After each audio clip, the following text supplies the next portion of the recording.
வணக்கம். அனைத்து உறவுகளுக்கும் எனது இனிய காலை வணக்கத்தை தெரிவித்துக் கொள்கிறேன்.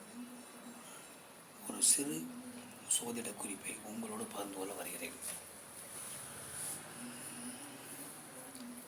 ஒரு ஜாதகத்தில் லக்னத்திற்கு 2ஆம் வீட்டின் அதிபதி, தனாதிபதி, குடும்பஸ்தானாதிபதி, வாக்குஸ்தானாதிபதி,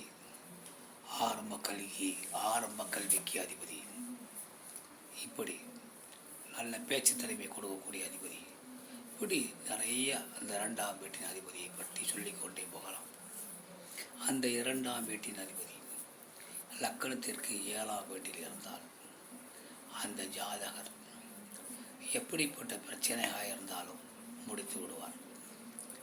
தன்னம்பிக்கை தளராதவர், நம்பிக்கையோடு செயல்பட்டு எந்த பிரச்சனையாக இருந்தாலும் முடித்து விடுவார். அப்படிப்பட்ட தன்மை கொண்டவர். செல்வாக்கு பெற்றிருப்பார். பேர், புகழ், அந்தஸ்து அனைத்தும் பெற்றிருப்பார். இந்த மாதிரி அமைப்பு கொண்ட ஜாதகம்தான் லக்கணத்திற்கு 2ஆம் வீட்டின் அதிபதி 7ஆம் வீட்டில் இருப்பார். இப்படிப்பட்ட ஒரு அமைப்பு உங்கள் ஜாதகத்தில் இருக்கிறதா என பார்த்து கொள்ளுங்கள். மற்றவற்றை நாம் அடுத்த வீடியோவில் காண்போம். நன்றி, வணக்கம்.